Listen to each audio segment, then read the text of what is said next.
स्वागत है आप सभी का एक बार फिर से बाल विद्या मंदिर सीनियर सेकेंडरी स्कूल खत्रीपुरा नागौर के ऑनलाइन एजुकेशन प्लेटफॉर्म पर। साथियों, पिछले वीडियो में अपन ने गुप्तकालीन कला के बारे में अध्ययन किया था। आज अपन उससे आगे चलते हैं और गुप्तकालीन साहित्य और गुप्तकालीन विज्ञान के बारे में अध्ययन करते हैं। गुप्तकालीन साहित्य और विज्ञान अपना संभवतः गुप्त काल का अंतिम टॉपिक रहेगा। उसके बाद में अपन चोलकालीन प्रशासन, कला व साहित्य का अध्ययन करेंगे। आइए अपना अध्ययन शुरू करते हैं। गुप्तकालीन साहित्य अध्ययन की सुविधा के लिए मैंने यहाँ पर आपके कुछ लेखकों के नाम लिख दिए हैं। आपसे इतने पूछे नहीं जाएंगे, आपसे जो बहुविकल्प प्रश्न है उसमें से किसी एक का नाम दिया जाएगा या किसी ग्रंथ का नाम दिया जाएगा, लेखक का नाम पूछा जाएगा या लेखक का नाम दिया जाएगा, ग्रंथ का नाम पूछा जाएगा। लेकिन फिर भी अपने जो किताब के अंदर इनका नाम दे रखा है तो ये सारे महत्वपूर्ण है, तो इनको एक बार देख लेते हैं। सबसे पहले नाम आता है, अपन पढ़ते हैं सबसे पहले गुप्तकालीन साहित्य का अध्ययन करते हैं और सबसे पहले नाम आता है अपने कालिदास का। तो अपन कालिदास के लिए देखते हैं। सबसे पहले अपने आ जाएगा नंबर 1 पर गुप्तकालीन साहित्य के अंदर कालिदास। कालिदास की रचनाओं को अपन 3 भागों में बांट सकते हैं। सबसे पहले नाटक, उसके बाद में महाकाव्य और उसके बाद में खंड काव्य। तो सबसे पहले कालिदास की रचनाओं को अपन 3 भागों के अंदर बांटते हैं। सबसे पहले आएगा आपके नाटक। नाटक के बाद में नंबर 2 पर आएगा आपके महाकाव्य और नंबर 3 पर आएगा आपके खंड काव्य। और एग्जाम की दृष्टि से मैं कह देता हूं, सबसे महत्वपूर्ण अगर कोई व्यक्ति है या सबसे महत्वपूर्ण कोई अगर लेखक है वो आपकी कालिदास जी है। तो इनके बारे में आपको लगभग जितने भी है आपकी किताब के अंदर आए हुए वो सारे याद होने चाहिए। मैं अगर नाटक की बात करता हूं तो सबसे पहला नाटक आएगा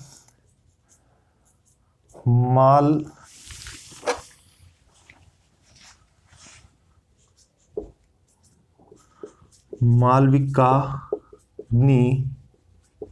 मित्र। पहले नाटक का क्या नाम है? मालविकाग्नि मित्र। दूसरा नाटक है आपके अभिज्ञान शाकुंतलम और तीसरा नाटक है आपके विक्रमो उर्वशी।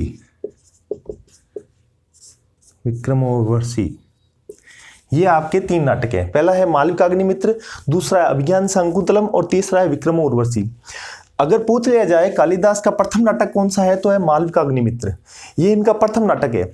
लेकिन अगर पूछ लिया जाए सबसे प्रसिद्ध नाटक कौन सा है तो वो कहोगे अभिज्ञान शाकुंतलम। ये जो अभिज्ञान शाकुंतलम नाटक है ये विश्व की 100 प्रसिद्ध कृतियां हैं या 100 प्रसिद्ध साहित्य है, उनमें शामिल किया गया है अभिज्ञान शाकुंतलम को।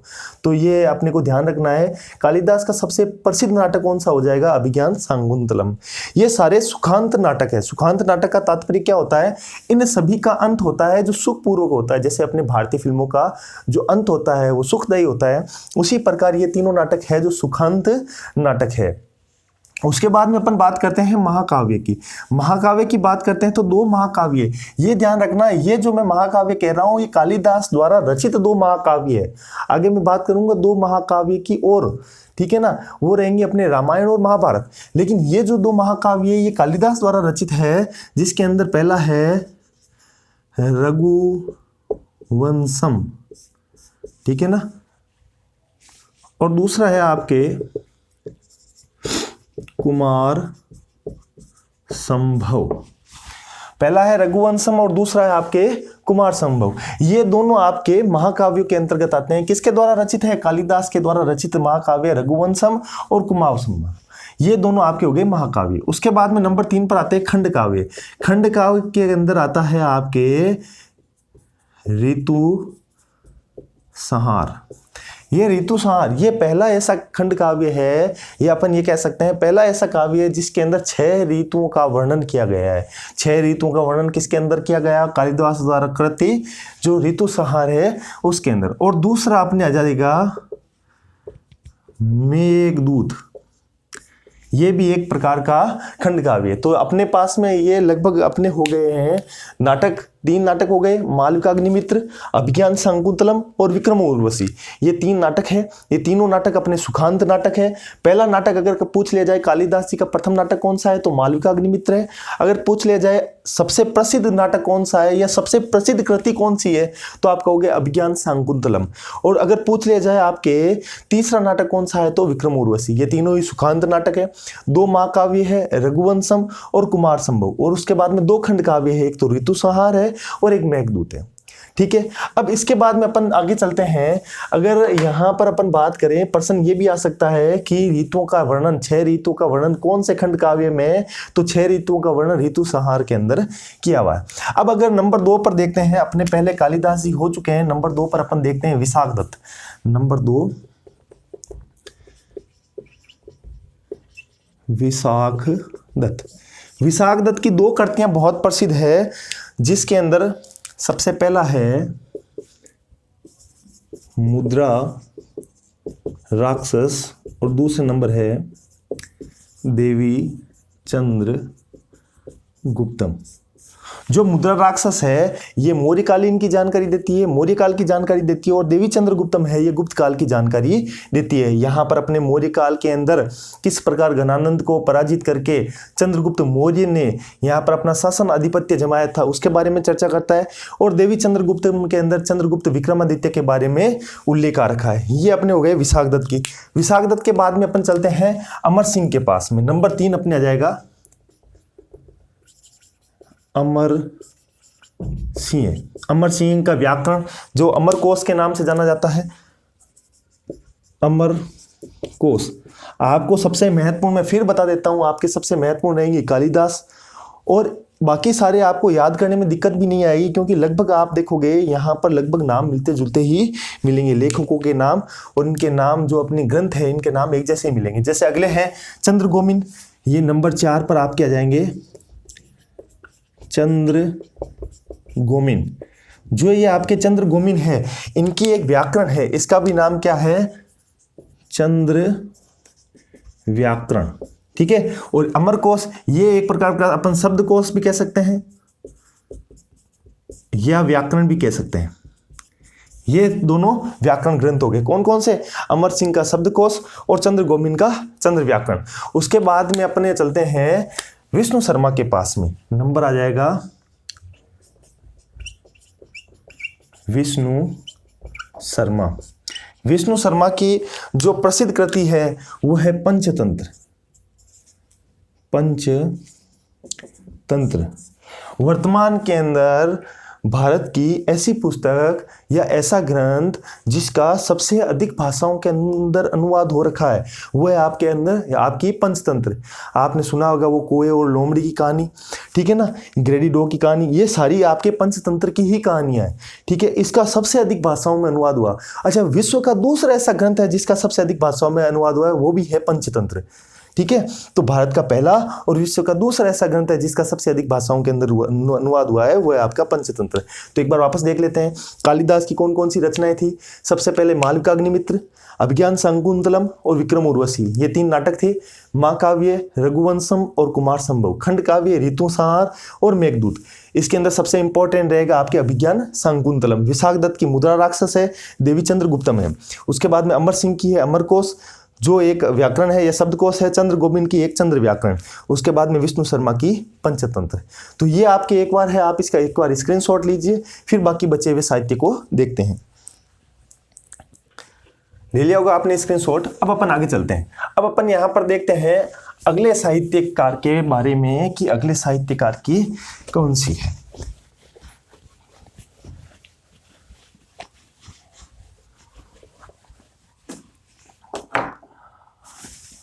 अब आगे अपने को मिलते हैं दंडीन। नंबर आ जाएगा आपके 5। अच्छा, 5 पहले ले लिया था, 6 नंबर ले लेते हैं। दंडीन, ये दंडीन की है। दंडीन का प्रसिद्ध ग्रंथ है 10 कुमार चरित्र। 10 कुमार चरित्र, ये आपके दंडीन का हो गया। भास के बारे में भी नंबर आ जाएगा आपके 7 नंबर। भास का एक नाटक है, ये बहुत ही प्रसिद्ध नाटक है। इसके अंदर आ जाएगा चारुदत्तम, और ये आपके आ जाएगा नाटक। एक काव्य की रचना है स्वप्नवासवदत्ता, स्वप्नवासवदत्ता। ये किसका है? आपके भास का। माघ की पुस्तक, ये माघ की पुस्तक तो प्रसिद्ध पुस्तक है, आप सभी जानते भी होंगे। जो ये कवि माघ है, इनकी है शिशुपाल वध, शिशुपाल वध। ये आपके किसकी है? माघ की। उसके बाद में अपन 12वीं की बात करते हैं। 12वीं की पुस्तक नंबर है आपके 9। 12वीं की पुस्तक का नाम है कीर्तार्जुन नायम।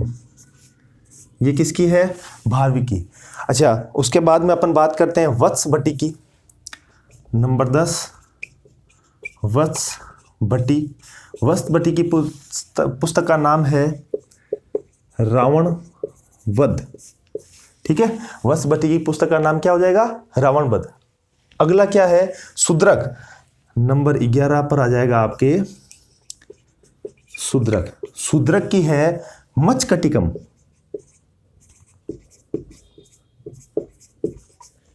मचकटिकम यानी इसके अंदर आ जाएगा, इसका अर्थ है मिट्टी का खिलौना। ये कौन सा है? मिट्टी का खिलौना। अच्छा, मचकटिकम के बारे में मैं आपको एक दो बात और बता देता हूं। जब अपन ने, आपको पता होगा, पहला या दूसरा वीडियो बनाया था जब अपने 12वीं कक्षा स्टार्ट की थी, उस समय भी अपन ने मचकटिकम की बात की थी। ये बहुत ही महत्वपूर्ण नाटक है। ये एक प्रकार का क्या है? नाटक है। शूद्रक का नाटक है। ये एक ऐसा पहला नाटक है जिसमें जो नायक है वह जन सामान्य है। जन सामान्य में से किसी एक व्यक्ति को चुना गया और नायक बना गया। तो इसमें नायक कौन है? एक जन सामान्य, यानी जन सामान्य पर आधारित अगर आपसे पूछ लिया जाए नाटक कौन सा है, वो शूद्रक का मचकटिकम। ये एक जन सामान्य पर आधारित नाटक है। अच्छा, इसके अंदर अपन ने देखा था, चाहे यहाँ पर चारुदत्तम की बात करते हैं या अपन कालिदास के 3 नाटक की बात करते हैं या अन्य कितने ही नाटक थे, उस समय सारे नाटक थे वो सुखांत होते थे। यानी जैसे भारतीय फिल्मों के अंदर अंत क्या होता है?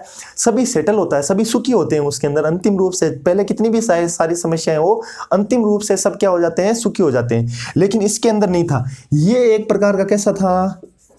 दुखांत नाटक। ये कैसा नाटक था? दुखांत नाटक था। तो ये भी आपके इंपॉर्टेंट बन जाता है। यहां पर शूद्रक का ये नाटक है। कालिदास के बाद में अगर जो सबसे इंपॉर्टेंट रहेगा वो आपके रहेगा शूद्रक। अच्छा, इसके बाद में एक दो बातें और अपन जान लेते हैं कि जो आपको पता है अपने भारत के 2 महाकाव्य है, कौन कौन से महाकाव्य है वो अपन ने पढ़े थे। जो पहले पढ़े थे वो तो थे कालिदास के, लेकिन 2 महाकाव्यों की अपन बात करते हैं। एक तो है आपका रामायण और दूसरा आपका है महाभारत। जो रामायण और महाभारत है उसके भी आधुनिक स्वरूप, जो वर्तमान के अंदर जो स्वरूप चल रहा है वो आधुनिक स्वरूप है। और इस आधुनिक स्वरूप ये किस काल के अंदर आया था? ये आपके गुप्त काल के अंदर आया था। तो ये अपन कह सकते हैं रामायण और महाभारत का आधुनिक स्वरूप भी किस काल के अंदर आया है? ये आपके गुप्त काल के अंदर ही आया है। तो एक बार वापस देखते हैं। दंडीन का 10 कुमार चरित्र, भास का चारुदत्तम और स्वप्नवासवदत्ता, माघ का शिशुपाल वध, ये भी बहुत महत्वपूर्ण ग्रंथ है। माघ का शिशुपाल वध, 12वीं का कीर्तार्जुन नायम, वत्स भट्टी का रावण वध, शूद्रक का मचकटिकम, ये तो इंपॉर्टेंट है ही, मिट्टी का खिलौना।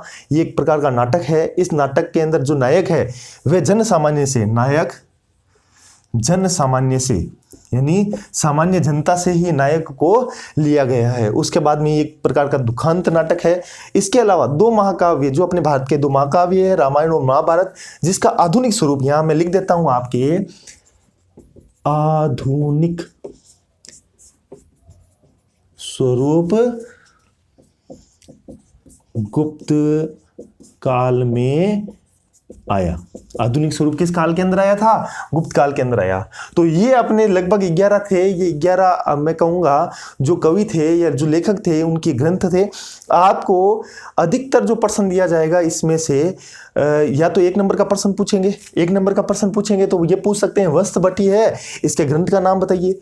या आपको इस बार पता है पैटर्न चेंज हुआ है तो बहुविकल्प वाले प्रश्न दे सकते हैं, आपको एबेसद वाले प्रश्न दे सकते हैं। उसके अंदर क्या होगा, आपको ये दिया हुआ रहेगा, नाम भी दिया हुआ रहेगा और लेखक का नाम भी दिया हुआ रहेगा, ग्रंथ का नाम और लेखक का नाम दोनों दिए हुए रहेंगे, तो कोई दिक्कत ही नहीं आएगी। और गुप्तकालीन साहित्यों में इससे बाहर आपके नहीं जाएगा, ये 101%। अच्छा, एक और ध्यान रखना, विष्णु शर्मा को भी याद कर लेना।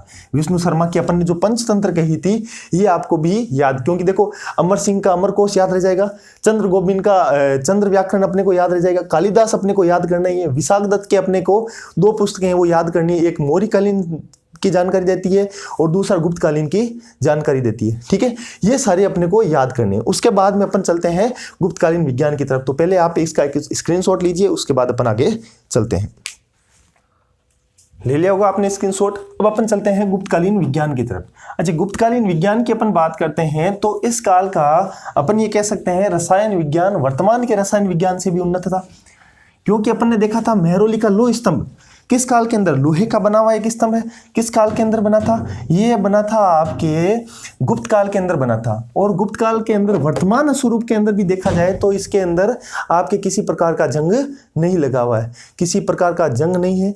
स्टेनलेस स्टील वर्तमान में बनने शुरू है। आज से इतने साल पहले स्टेनलेस स्टील का ऐसा उदाहरण अपन ने आज तक नहीं देखा। तो रसायन का इसके ऊपर लेप है। तो अपन ये कह सकते हैं, अगर सबसे पहले अगर मैं बात करूंगा तो मैं यहां पर करूंगा मेहरौली का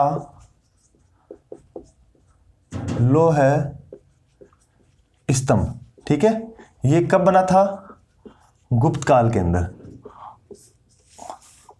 और ये रसायन विज्ञान का सर्वश्रेष्ठ उदाहरण है।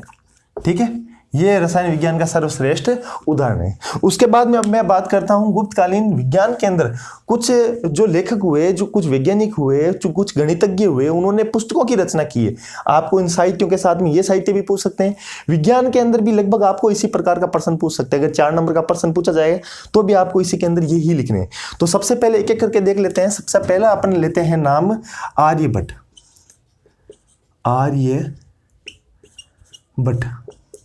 आर्यभट्ट की रचनाओं को देखते हैं। तो सबसे पहले आर्यभट्ट की रचना है जो इन्हीं के नाम पर ही है, नंबर 1 आर्यभट्टीय, या कहीं कहीं पर आपको इसका नाम लिखेगा आर्यभट्टियम। ठीक है, दोनों एक ही, आर्यभट्ट आर्यभट्टीय या आर्यभट्टियम, ये दोनों एक ही है। उसके बाद में सूर्य सिद्धांतिका, ये जो सूर्य सिद्धांतिका है ये भी आपके आर्यभट्ट की ही है। और ये त्रिकोणमिति पर लिखित पुस्तक है। अच्छा, नंबर 3 पर अपन यहां पर देख लेते हैं। नंबर 3 पर आपके रहेगा 10 गीतिका। ये भी गणित की एक पुस्तक है। ये आर्यभट्ट हुए हैं, ये महान गणितज्ञ भी है, गणितज्ञ। ठीक है, ये गणितज्ञ भी है। इसके साथ साथ में ये खगोल शास्त्री भी है, खगोल शास्त्री। ये गणितज्ञ होने के साथ साथ में और क्या है, खगोल शास्त्री भी है। तो अपन यहां पर देखा आर्यभट्ट है, 10 गीतिका सूत्र, और उसके बाद में है सूर्य सिद्धांतिका जो त्रिकोणमिति पर आधारित एक पुस्तक है। अब अपन बात करते हैं यहां पर आर्यभट्ट। देखो, भारत के अंदर सबसे पहले ये किसने बताया कि अपनी पृथ्वी गोल है? ये आर्यभट्ट ने बताया। तो और जो अपनी पृथ्वी है वो किसका? सूर्य का उपग्रह। और अपन पहले इतने दिन तक यही मानते थे कि सूर्य अपने चारों ओर चक्कर लगाता है। सबसे पहले आर्यभट्ट ने ही बताया था कि सूर्य अपने चारों ओर नहीं लगाता, अपन सूर्य के चारों ओर चक्कर लगाते हैं। हालांकि इस पर लोगों ने इनका उपहास भी उड़ाया था। लेकिन आगे अपन देखते हैं, ये एक और बात बताई थी कि जो अपने चंद्रमा है, ये अपने चंद्रमा है, ये किसका है? ये आपके पृथ्वी का उपग्रह, पृथ्वी का उपग्रह। ये भी बात किसने बताई थी? ये भी बात आपने आर्यभट्ट ने ही बताई थी। अब अपन आगे चलते हैं। एक तो अपने पृथ्वी की त्रिज्या, पृथ्वी की त्रिज्या सटीक रूप से किसने बताई थी? यहां आर्यभट्ट ने बताई थी। उसके बाद में पाई का मान, उसके बाद में त्रिभुज का क्षेत्रफल, इस प्रकार की जो अलग अलग जो अपन कहेंगे गणितीय क्रियाएं जो आज भी चलती है, आज भी अपन इनको मानते हैं, ये सारी की इन्होंने बताई थी आर्यभट्ट ने। ये सारी यहाँ पर गुप्त काल के अंदर ही देन है। उसके बाद में अपन बात करेंगे वराहमिहिर की। वराहमिहिर भी बहुत महत्वपूर्ण अपने ज्योतिषाचार्य हुए हैं। नंबर 2 पर वराहमिहिर। ये जो वराहमिहिर थे ये फलत ज्योतिष में विश्वास करते थे। किस में विश्वास करते थे? फलत ज्योतिष, फलत ज्योतिष के अंदर विश्वास करते थे। वराहमिहिर की पुस्तकों की अगर मैं बात करता हूं, सबसे पहले इनकी पुस्तक आएगी, वो आएगी पंच सिद्धांतिका। पंच सिद्धांतिका, 5 सिद्धांत दिए थे वराहमिहिर ने। और नंबर 2 पर दिया है वृहत सिद्धांत, और नंबर 3 पर आपके दिया है लघु सिद्धांत, और नंबर 4 पर है आपके वृहत जातक। ठीक है, ये सारी पुस्तकें किसकी है? वराहमिहिर। तो एक बार आप इनका स्क्रीनशॉट लो, फिर अपन आगे चलते हैं। ले लिया आपने स्क्रीनशॉट, अब अपन आगे चलते हैं। अब अपन देखते हैं आगे यहां से अगला जो आपने आएगा भास्कराचार्य प्रथम और भास्कराचार्य द्वितीय। ये अब दोनों भी आपके महान गणितज्ञ हुए हैं। ये इन दोनों का ही अपने भारत के गुप्त काल के अंदर बहुत महत्वपूर्ण योगदान रहा है, या अपन कहेंगे वर्तमान भारत के विज्ञान में भी बहुत महत्वपूर्ण योगदान रहा है। सबसे पहले अपन बात करते हैं भास्कराचार्य प्रथम की। नंबर आ जाएगा अपने 3, भास्कराचार्य प्रथम। भास्कराचार्य प्रथम को याद रखने के लिए आपको इतनी ज्यादा मशक्कत नहीं करनी पड़ेगी। 2 ग्रंथ है और दोनों ही बड़े आसान है। पहला है बृहत भास्करीय और दूसरा है लघु भास्करीय। तो अपन यहां पर देखते हैं इन दोनों के ग्रंथ। सबसे पहला आ जाएगा बृहत भास्करीय और दूसरा आ जाएगा लघु भास्करीय। ठीक है, ये भी गणितज्ञ हुए। बृहत भास्करीय और लघु भास्करीय नाम से इन्होंने अपने ग्रंथ की रचना की। और दूसरे आते हैं भास्कराचार्य द्वितीय। ये अपने आ जाएगा 4 नंबर, है ना, 4 नंबर। भास्कराचार्य द्वितीय। जब भास्कराचार्य द्वितीय हुए थे, इनकी पुस्तक बहुत ही महत्वपूर्ण होती है। अगर आपको यहां से अगर कोई पूछा जाएगा, वो भास्कराचार्य द्वितीय से पूछा जाएगा। भास्कराचार्य द्वितीय की पुस्तक का नाम है सिद्धांत शिरोमणि। जिसका नाम क्या है? सिद्धांत शिरोमणि। ये बहुत ही महत्वपूर्ण पुस्तक है। सिद्धांत गणित के रूप में आप देखते हैं, सिद्धांत शिरोमणि बहुत ही महत्वपूर्ण पुस्तक है। इस सिद्धांत शिरोमणि के 4 भाग हैं। कितने भाग है? 1, 2, 3 और 4। सबसे पहला भाग है लीलावती। लीलावती। दूसरा है गणिताध्ययन, और अगला है तीसरा गोलाध्ययन, और चौथा है आपके बीजगणित। जो आज वर्तमान के अंदर गणित में आपने 10वीं कक्षा के अंदर बीजगणित पढ़ी थी, 9वीं कक्षा के अंदर गणित में बीजगणित पढ़ी थी, वो इन्हीं की देन है, भास्कराचार्य द्वितीय की। उसके बाद में लीलावती। लीलावती इनका बहुत ही महत्वपूर्ण ग्रंथ है। लीलावती ग्रंथ होने के साथ साथ में इनकी पुत्री का नाम भी लीलावती था। इनकी पुत्री का नाम, तो पुत्री के सहयोग से, तो भास्कराचार्य द्वितीय एक गणितज्ञ थे और इनकी पुत्री लीलावती, स्वयं लीलावती भी एक गणितज्ञ थी। उनके सहयोग से पूरा किया, इसके लिए इसका नाम लीलावती लिखा। तो अपन यहां पर लिख सकते हैं इनकी पुत्री का नाम भी क्या था? लीलावती था। ठीक है, इनकी पुत्री का नाम भी क्या था? लीलावती था। और ये सिद्धांत शिरोमणि का प्रथम ग्रंथ लीलावती है। इन्होंने अपनी पुत्री के सहयोग से पूरा किया। फिर गणिताध्ययन, गणित के अध्ययन के लिए, और उसके बाद में गोलाध्ययन। गोला यानी आप ये कह सकते हो व्रत, है ना, इसके अध्ययन के बारे में इनके अंदर आ रखी है। और बीज गणित आप जानते हो, और एक वृहत या एक वृहत स्तर पर जो आपके एक गणित का एक भाग होता है और आगे की कक्षाओं के अंदर बहुत महत्वपूर्ण योगदान रहता है इसका, ये है बीज गणित। तो ये किसकी देन है? भास्कराचार्य की। तो मैं यहाँ पर आपको एक और कहूंगा कि आप भास्कराचार्य द्वितीय की सिद्धांत शिरोमणि, इसको ये 4 याद करते हो तो अच्छी बात है, नहीं होता है तो कोई दिक्कत वाली बात नहीं है। आपको ये सिद्धांत शिरोमणि जरूर पूछी जाएगी, अगर यहां से पूछा जाएगा तो सिद्धांत शिरोमणि पूछी जाएगी, तो आप भास्कराचार्य द्वितीय को याद करोगे। उसके बाद में अगले आते हैं अपने ब्रह्मगुप्त, नंबर आ जाएगा 5। ब्रह्मगुप्त, ब्रह्मगुप्त का संबंध राजस्थान के भीनमाल से। ये कहां के निवासी थे? भीनमाल, राजस्थान के निवासी थे, ठीक है। अच्छा, इन्होंने किसका ब्रह्म स्फुट सिद्धांत, ब्रह्म स्फुट सिद्धांत किसने दिया था? ब्रह्मगुप्त ने दिया था। और एक खंडन खाद्य, खंडन खाद्य के प्रणेता थे। खंडन खाद्य के प्रणेता कौन थे? ब्रह्मगुप्त थे। तो 3 का अध्ययन किया था, एक तो भास्कराचार्य प्रथम, वृहत भास्कर और लघु भास्कर, ठीक है, ये इनकी पुस्तक। भास्कराचार्य द्वितीय, सिद्धांत शिरोमणि, लीलावती, गणिताध्ययन, गोलाध्ययन और बीज गणित, ये इसके 4 भाग हो गए। इनकी पुत्री का नाम भी लीलावती था और ये लीलावती स्वयं भी एक गणितज्ञ थी। उसके बाद में ब्रह्मगुप्त, ये भीनमाल राजस्थान से संबंधित है, ब्रह्म स्फुट सिद्धांत के प्रेरणता थे और खंडन खाद्य के भी प्रेरणता कौन थे? आपके ब्रह्मगुप्त थे। अब आगे आता है अपने वाग्भट, नागार्जुन, धन्वंतरी, सुसूत्र और ये आपके पाल काव्य, इन सब का अध्ययन करते हैं। एक बार आप इसका स्क्रीनशॉट लो, फिर आगे चलते हैं। ले लिया होगा आपने स्क्रीनशॉट। उसके बाद में अपने आगे आता है जो अगले हैं आपके वाग्भट। अच्छा, वाग्भट के आज आपने देखा होगा आपके मार्केट के अंदर वाग्भट की किताबें भी आती है, वाग्भट के प्रोडक्ट भी आते हैं। ये आपके जो अष्टांग हृदय जिसके अंदर योग की बात आ रखी है, उनके प्रेरणता कौन थे? ये आपके थे वाग्भट जी। तो यहां पर अपन लिख देते हैं, नंबर आ जाएगा आपके 6 नंबर नंबर 6 पर आपके वाग्भट।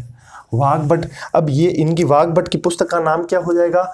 वाग्भट की हो जाएगा अष्टांग हृदय। ये किन की पुस्तक है? वाग्भट की, बहुत महत्वपूर्ण है।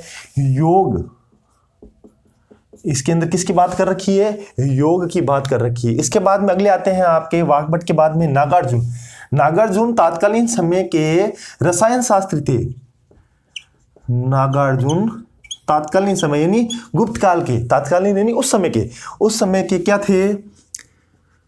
रसायन शास्त्री थे, ठीक है। और इन्होंने क्या किया था? पारे का आविष्कार किन्होंने किया था? नागार्जुन ने किया था। उसके बाद में धन्वंतरी। अच्छा, धन्वंतरी, ये जो धन्वंतरी है इनके बारे में तो आप बहुत ज्यादा परिचित होंगे।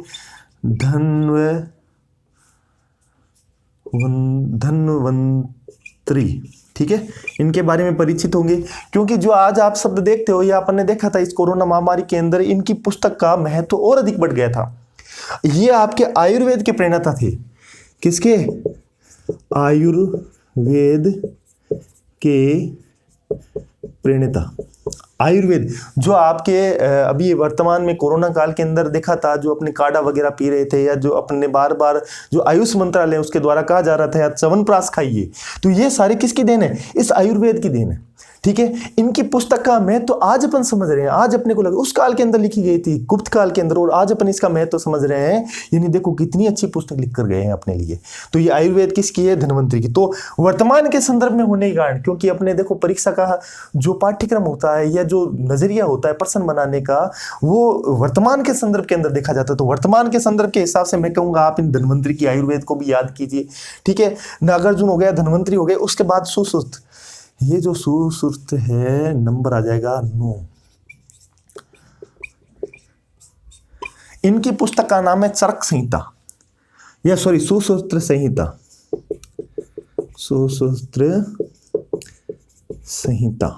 ठीक है। यहां पर ये जो है सुसूत्र संहिता, इसके अंदर कौन सी? शल्य चिकित्सा, ये शल्य चिकित्सा के बारे में ग्रंथ, शल्य चिकित्सा पर ग्रंथ, यानी जो ऑपरेशन कैसे किया जाता है उस काल की बात करें। वर्तमान के अंदर इतने आविष्कार होने के बाद में अपन ने ऑपरेशन को देखा है, जबकि उस काल के अंदर शल्य चिकित्सा यानी ऑपरेशन कैसे किया जाता है उस पर पूरा पूरा ग्रंथ लिख दिया था। उसके बाद में पाल काव्य, ये लो इनका भी लिख लेते हैं नंबर 10 पर। पाल काव्य, पाल काव्य थे, इन्होंने हस्ती आयुर्वेद, कौन सा हस्ती आयुर्वेद, हस्ती आयुर्वेद के अंतर्गत क्या आता था, हस्ती आयुर्वेद के अंदर, वैसे हस्ती हाथी से संबंधित है, ये हाथियों से संबंधित आयुर्वेद है, लेकिन सभी जानवरों के लिए, जितने भी जानवर है उन सब के लिए आयुर्वेद के हिसाब से किस प्रकार चिकित्सा की जानी चाहिए उन सब का इन पाल काव्य के ग्रंथ के अंदर वर्णन किया हुआ है। तो इनकी पुस्तक का नाम है हस्ती आयुर्वेद है ना, आयुर्वेद, और यहां पर भी आयुर्वेद, ठीक है। ये हस्ती आयुर्वेद है, ये आपके जानवरों या इनके अपन कह सकते हैं जितने भी जानवरों की चिकित्सा संबंधी बातें हैं वो इसके अंतर्गत आ रखी है। तो वाग्भट का अष्टांग हृदय, नागार्जुन रसायन शास्त्री पारी का आविष्कार किया, धन्वंतरी के आयुर्वेद के प्रणेता है, ये बहुत महत्वपूर्ण हो गई। सुश्रुत के सुश्रुत संहिता, ये शल्य चिकित्सा का ग्रंथ है, और पाल काव्य की हस्ती आयुर्वेद, ये भी बहुत महत्वपूर्ण है। उसके बाद में विधि संहिता है, ये इन विधियों का संकलन है, इसके अंदर अपन यहीं पर पढ़ लेते हैं, ये जो विधि संकलन है इसको यहीं पर देख लेते हैं। नारद, बृहस्पति, याज्ञवल्क्य और कात्यायन, इन सब की पुस्तकें, ये क्या है, विधि, विधि का मतलब है कानून, ठीक है ना, ये कानून की पुस्तकें हैं, यानी इन पुस्तकों के अंदर किसकी बातें कर रखी है, विधि की, अपने कानून की बातें कर रखी है। वर्तमान में अपने संविधान बनाया है, संविधान इतने सालों बाद में आधुनिक से आधुनिक संविधान देखेंगे तो वो भी अपने को लगभग अपने को 17वीं 18वीं शताब्दी 16वीं शताब्दी से पहले के नहीं मिलेंगे, लेकिन ये विधि संहिता उन्होंने उस समय बना दी थी जब गुप्त काल, अपन यहाँ पर गुप्त काल कौन सी काल की बात कर रहे हैं, दूसरी तीसरी शताब्दी की बात करें, उस समय उन्होंने विधि संहिता बनाकर रख दी थी। तो ये सारी विधि संहिता है, कौन कौन सी, वापस देखिए, नारद, बृहस्पति, याज्ञवल्क्य और कात्यायन, इन चारों की पुस्तकें हैं जो विधि संकलन है, यानी इनमें कानून का संकलन है। अपन ये कह सकते हैं जिस प्रकार संविधान के अंदर कानूनों का संकलन है, उसी प्रकार इन चारों की पुस्तकों के अंदर भी किसका संकलन है, कानून का संकलन है। उसके बाद अंतिम पॉइंट आता है दर्शन, ये बहुत महत्वपूर्ण है, हालांकि आपके बहुत शॉर्ट के अंदर लिखा गया है, लेकिन मैं आपको उसको थोड़ा सा विस्तार से समझा देता हूँ। उसके बाद में दर्शन को समझने के लिए आपको और कहीं पर जाने की आवश्यकता नहीं रहेगी। तो ये हो गया अपना दर्शन, अंतिम पॉइंट है आपका दर्शन। एक बार इसका स्क्रीनशॉट लीजिए, फिर अपन आगे चलते हैं। ले लिया होगा आपने स्क्रीनशॉट। अब अपन चलते हैं दर्शन की तरफ। दर्शन, वैसे तो दर्शन अपने आप में बहुत बड़ा सब्जेक्ट है, ठीक है, लेकिन अपन यहां पर अपन बात कर रहे हैं इन दर्शन के ग्रंथों की। तो दर्शन के ग्रंथ क्या क्या थे, अपन ने देखा था इस समय जो प्रचलित धर्म है वो कौन कौन से हैं। यहाँ तो सबसे पहले तो हिंदू धर्म चल रहा है, उसके अलावा दो धर्म ऐसे हैं जो हिंदू धर्म से निकल कर आए हैं, और अभी अपन ये कह सकते हैं हिंदू धर्म की कुछ कुरीतियों पर ये धर्म बनाए गए हैं, हिंदू धर्म से निकले हैं और बृहत स्तर पर फैल चुके हैं। तो इसका मतलब है एक तो हो गया जो हिंदू देवी दर्शन, या जो अपन ये कहते हैं कि हिंदू पौराणिक ग्रंथों के अनुसार बनाए गए दर्शन थे, या हिंदुओं से संबंधित दर्शन थे, और दूसरे थे जो हिंदुओं से संबंधित नहीं थे। तो हिंदुओं से संबंधित थे या जो हिंदुओं की बातों पर अड़िग थे, या जो अपन कहते हैं वेदों के अनुसार बने हुए जो दर्शन थे, उन्हें तो आस्तिक दर्शन कहा गया। जो इन आस्तिक दर्शनों के अंदर दूसरे बात नहीं मानते थे, या अपन ये कह सकते हैं इनमें विश्वास नहीं करते थे, वो दूसरे दर्शन कहलाए। वो कौन से थे, नास्तिक दर्शन। तो अपन कहेंगे दर्शन दो प्रकार के हो गए। दर्शन कितने प्रकार के हो गए थे, दो प्रकार के। कौन कौन से, एक तो हो गए थे आस्तिक और दूसरे हो गए थे नास्तिक। पहले कौन से हो गए थे, आस्तिक, और दूसरे हो गए थे आपके नास्तिक। तो यहां पर ये छह दर्शन थे, इसलिए इनका नाम हो गया षट दर्शन। पहले अपन इनकी बात कर लेते हैं। नास्तिक दर्शन कौन कौन से थे, नास्तिक दर्शन के अंदर कौन कौन से भाग थे। सबसे पहला आएगा बौद्ध दर्शन, नंबर 2 जैन दर्शन। ये दो तो हो गए धर्म के अनुसार दर्शन। कौन कौन से, बौद्ध दर्शन और जैन दर्शन, ये धर्म के अनुसार थे। तीसरा एक और दर्शन था जो एक नास्तिक दर्शन था, वो है चार्वाक दर्शन। कौन सा है? चार्वाक दर्शन। ये कैसा दर्शन है? ये एक ऐसा दर्शन है जिसके अंदर कहा गया है कि जितने दिन भी रहो सुख से रहो, यानी अगर आपको उधार लेकर घी भी पीना पड़े तो घी पियो, जैसे भी रहो सुखी पूर्वक रहो। ये कौन सा दर्शन कहता है? चार्वाक दर्शन कहता है। बौद्ध दर्शन क्या कहता है? बौद्ध दर्शन कहता है अनात्मवाद। ये कहता है मूर्ति पूजा मत करो, ठीक है, ये भी यही बात कहता है। इसलिए इन तीनों को किस दर्शन के अंतर्गत लगा गया है? नास्तिक दर्शन के अंदर रखा गया है। इसके अलावा 6 दर्शन थे।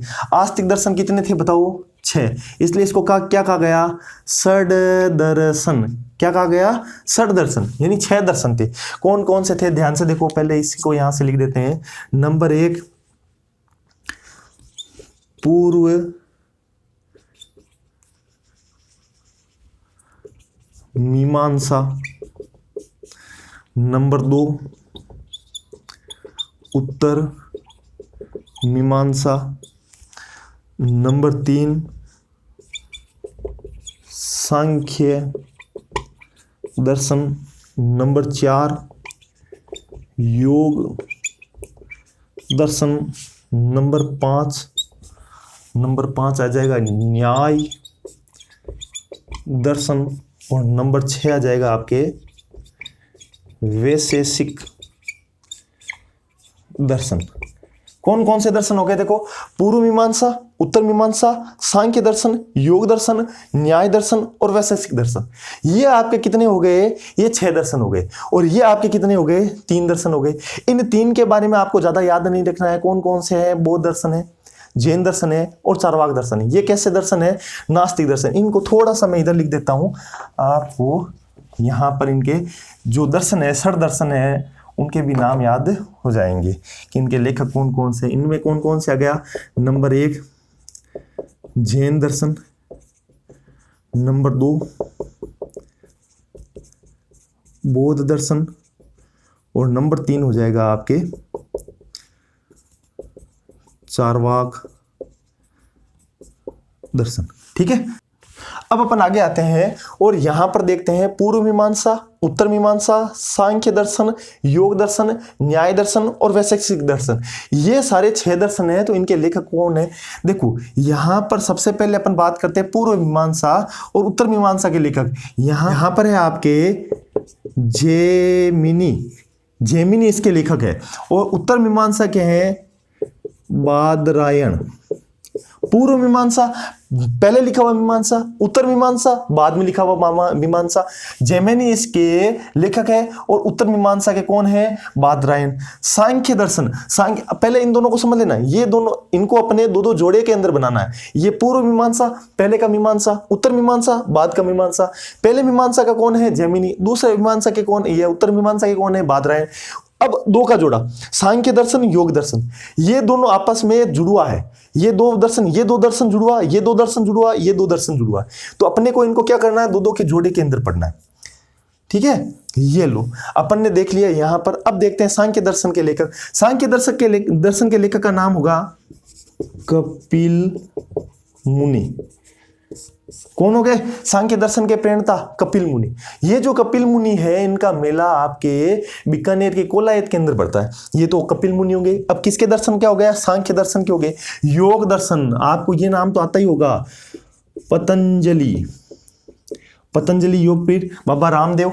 ठीक है, इसको देखते हैं, आपको याद हो जाएगा। वो किसके हैं? योग दर्शन के। वो योग कराते हैं आपको, योग दर्शन के हैं। योग दर्शन के कौन है? पतंजलि है।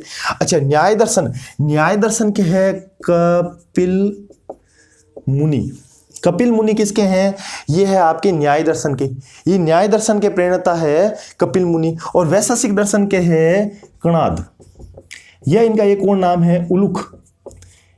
ठीक है, ये किसके हैं? वैशेषिक दर्शन के। तो एक बार वापस इन 6 दर्शनों को आपको पूछ सकते हैं, 6 दर्शनों के, हालांकि आपको इतना डीपली नहीं पूछेंगे, फिर भी आपको याद हो जाएगा। पहले 2 को, ये दोनों जुड़वा है, फिर ये दोनों जुड़वा है, फिर ये दोनों जुड़वा है। पहले 2 जुड़वा कौन है? पूर्व मीमांसा, यानी पहले का मीमांसा, फिर है उत्तर मीमांसा। पूर्व मीमांसा क्या है? जैमिनी। उत्तर मीमांसा क्या है? बादरायण।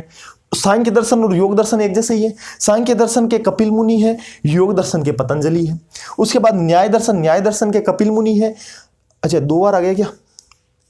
ये न्याय दर्शन के कपिल मुनि नहीं है,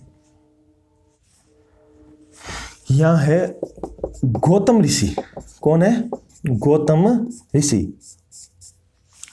जो अपन कह सकते हैं ब्राह्मणों के देवता माने जाते हैं गौतम वो, ठीक है। ये न्याय दर्शन के प्रेरणता है गौतम ऋषि, और वैशेषिक दर्शन के है कणाद या उलूक। चलो एक बार वापस ध्यान से देख लो। पूर्व मीमांसा के जैमिनी, उत्तर मीमांसा के बादरायण, सांख्य दर्शन के कपिल मुनि, योग दर्शन के पतंजलि, न्याय दर्शन के गौतम ऋषि, और फिर है वैशेषिक दर्शन के कणाद या उलूक। तो इस प्रकार ये दर्शन अपना कंप्लीट होता है, और इसी दर्शन के साथ में अपने गुप्तकालीन साहित्य और गुप्तकालीन विज्ञान भी कंप्लीट होता है, और साथ ही गुप्त काल का भाग भी कंप्लीट होता है। तो एक दो बार समझ में नहीं आए तो वापस रिवाइज करना। अच्छा, इसी के साथ में, हालांकि मैंने पूर्ववर्त जो जितने भी वीडियो है एक बात नहीं कही थी। अब क्या है कि आप विद्यालय जाने लगे हो, तो आपके मित्र जो सहयोगी वगैरह हैं उनको वीडियो के बारे में बताना, और बताना भी है यहाँ पर जो YouTube के माध्यम से जो शिक्षा कितनी लाभप्रद हो रही है आपके लिए, इसके बारे में बताना। तो इस वीडियो को थोड़ा शेयर कर देना उन बच्चों के साथ में जिन बच्चों को ये वीडियो देखने के बाद में फ़ायदा मिलेगा, ठीक है। 2 पार्ट लगभग पूरे हो जाएंगे, एक और अध्याय अपन करवाएंगे, वो है आपका 7वां राजस्थान से संबंधित। 30 तारीख तक आपके जो 31 मार्च आएगा उस समय तक आपके 7वां पार्ट कंप्लीट होगा। फिर भी आपके बहुत लंबा समय बचा रहेगा। 24 अप्रैल तक आपकी एक भी वीडियो नहीं डालूंगा मैं। 1 अप्रैल से लेकर 24 अप्रैल तक कोई वीडियो नहीं आएगा। 24 अप्रैल के बाद में आपका एग्ज़ाम जो भी जितने दिन 10-12 दिन जो भी अपने को मिलेंगे उसमें सारी कोशिश करूंगा, जितने भी शेष बचे हुए पार्ट है कोशिश करूंगा मैं उसमें करवा दूं, लेकिन पक्का कमिटमेंट नहीं करता। कोशिश करूंगा अगर 24 अप्रैल तक फ्री हो गया तो उसके बाद में आपको ये सारा, यानी 1 अप्रैल से 24 अप्रैल तक आपको बिल्कुल भी कोई वीडियो नहीं मिलेगा। और 31 तारीख तक मैं आपको एक और पार्ट जो आपका 7वां पार्ट है और बहुत महत्वपूर्ण पार्ट है वो भी आपके करवा दूंगा, और अंक के मामले में सबसे महत्वपूर्ण पार्ट है।